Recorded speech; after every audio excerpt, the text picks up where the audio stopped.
안녕하세요. 파산관진 홍익필 변호사입니다. 이번 시간에는 면책불허가 사유 계속해서 658조 설명의무 위반 행위를 한번 보겠습니다. 설명의무 위반죄 658조에 있습니다. 321조 및 578조의 7에 따라 설명의 의무가 있는 자가 정당한 사유 없이 설명을 하지 아니하거나 허위 설명을 한 때는 1년 이하의 징역 또는 1천만 원 이하의 벌금에 처한다. 허위 설명하는 경우에 허위성에 기해서 형사처벌하는 경우가 사실 드뭅니다. 민사에서는 위증죄, 형법에서 위증죄를 처벌하죠. 선서를 하고 허위 공수를 한 자. 파산법에도 마찬가지로 허위 설명죄, 허위 설명하거나 설명을 하지 아니할 때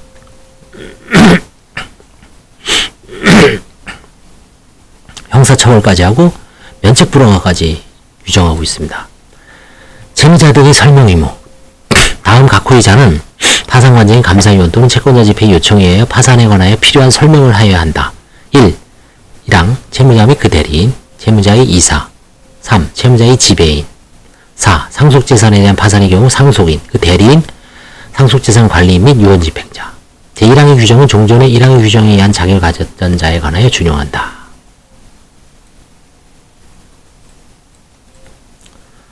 그 다음에 578조의 7은 파산 선고를 받은 신탁의 수탁자 등의 설명 의무입니다.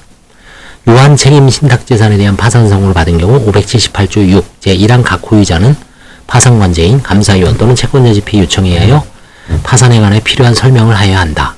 종전에 578조의 6 제1항 각 호의 자격을 가졌던 자에 대해서는 제1항을 준용한다.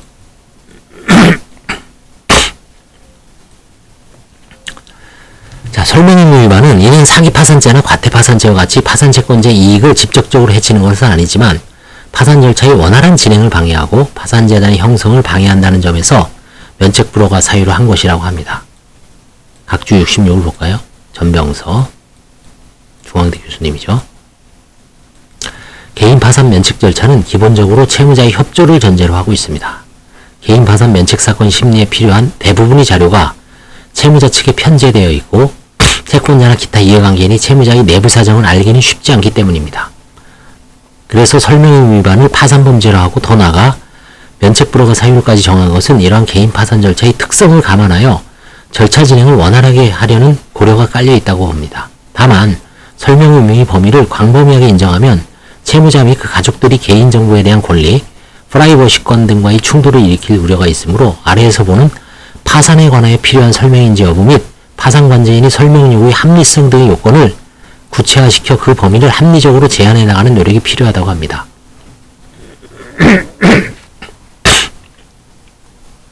그러니까 필요한 설명, 파산에 관해 꼭 필요한 설명인지 여부, 그 다음에 설명 요구의 합리성, 합리성을 요구합니다. 모든 상황에 대해서 다 설명하라. 그렇죠? 합리적이지 않는 부분까지.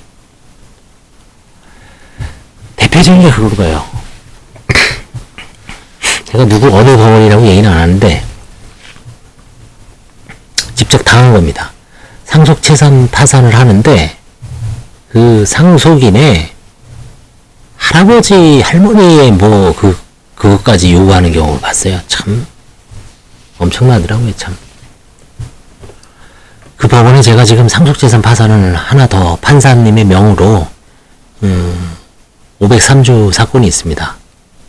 채무자가 이제 파산에 들어오는 겁니다. 파산에 들어왔는데 그 전에 이제 한정 승인을 한 거고 그 상속재산 파산을 별도로 안 하고 자기 파산에 들어온 거. 오늘 반대로 채무자가 파산을 했는데 그 이후에 한정 승인을 하는 경우가 있죠. 또 그런 경우에 이제 한정 승인을 한 상속재산 파산에 대해서는 관제인이 이제 환가를 할 수가 있습니다. 그러면 그 재산을 그 채무자의 파산 상태에서 채권자들한테 배당하지 말고 별도로 분리해서 별도로 상속재산 파산을 신청하라. 그게 503조의 취지라고 제가 지금 하고 있는 판사님께서 이제 그런 견해를 밝히셔서 저는 그냥 이 채무자의 파산에서 별도로 분리해서 채권 신고를 받고 나눠주면 되지 않냐. 좀 편하잖아요, 그게. 판사님은 그게 아니다. 분리해서 상속재산 파산 선고를 받은 채권자들한테만 나눠줘야 된다. 채무자의 파산자, 채무자의 채권자들이 그렇지 않으면 채무자의 채권자들이 거기에 대해서 집행을 하는 것을 막아낼 수가 없다. 하여튼 그런 사건이었습니다. 그래서 503조가 있는데 그런 경우에도 이제 과연 판정 승인자의 적정한 범위에서 이제 합리적인 범위 내에서 이제 그 서류를 요구해야 되죠. 돌아가신 분의 어떤 것까지. 근데 돌아가신 분의 할아버지, 할머니까지 요구하면은 너무 범위가 넓죠. 그렇죠? 자, 본인도 알 수도 없고. 그래서 이제 그게 필요하고요. 설명 요구권자는 파산관제인 감사위원 또는 채권자 집회입니다. 따라서 파산 절차가 동시 폐지된 경우는 이 규정이 적용이 없습니다. 파산관제인에는 그 대리인이 포함됩니다. 감사위원의 업무 집행을 과반수로 결정하므로 설명 요구권자로서의 감사위원은 각 감사위원을 가리키는 것이 아니라 합의체를 말한다고 해석됩니다. 채권자 집회는 물론 합의체를 가리키므로 설명을 구하기 위해서는 결의를 요합니다. 다만 이 설명 요구권자에 법원은 포함되지 않습니다. 법원에 대한 설명 거부나 허위 설명은 564조 제1항 3호 5호의 면책 불허가 사유가 되지 설명 의무 위반죄에 해당되지 않습니다. 658조는 오직 관제인, 채권자 집회, 감사위원 요겁니다. 파산관제인, 감사위원, 채권자 집회. 법원은 다른 사유로 면책 불허가 사유된다. 파산에 관해 필요한 설명은 파산의 이름, 사정, 파산재단, 파산채권, 재단채권, 부인권, 한치권, 별채권, 상계권, 기타 파산관제 업무에 필요한 일체의 사항.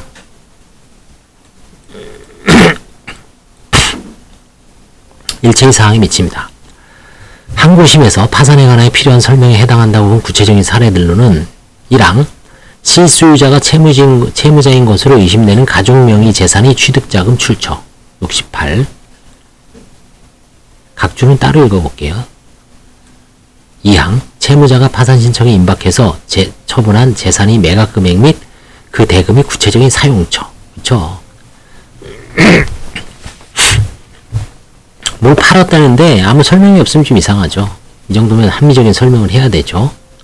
3항 채무자가 파산 신청에 임박해서 가족, 친지 등에 대한 채무를 변제했다고 주장하는 경우에 그 채무가 실제로 있었음을 확인할 수 있는 소명자료, 뭐 차용증이라든가 금전, 금융거래 내역서, 가족 간이니까 차용증이 없을 수도 있습니다. 그럼 이제 최소한 현금으로 줬다. 그럼 좀 너무 현금으로 물론 줄 수도 있지만 주로 이제 송금을 많이 이용하니까 그런 자료라도 내야죠.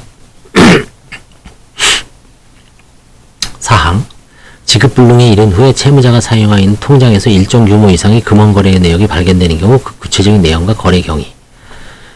그래서 이제 관제인별로도 금원거래에 대해서 예를 들어 사업하시는 분들은 뭐 500만원 아니면 뭐 1000만원 그 다음에 소규모 급여 소득자의 경우에는 뭐 거래당 100만원 이상 아니면 50만원 이상 일정한 이제 커트라인을 정해서 그 이상의 사용 내역에 대해서 좀 설명을 요구하는 편입니다. 그거 잘 준비하셔야 돼요.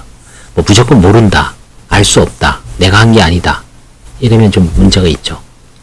5항 파산 신청에 임박해서 사용한 돈의 사용처, 그쵸? 차용한 돈의 사용처. 예를 들어서 그런 거예요. 최근에 이제 코로나 대출 많이 해주잖아요.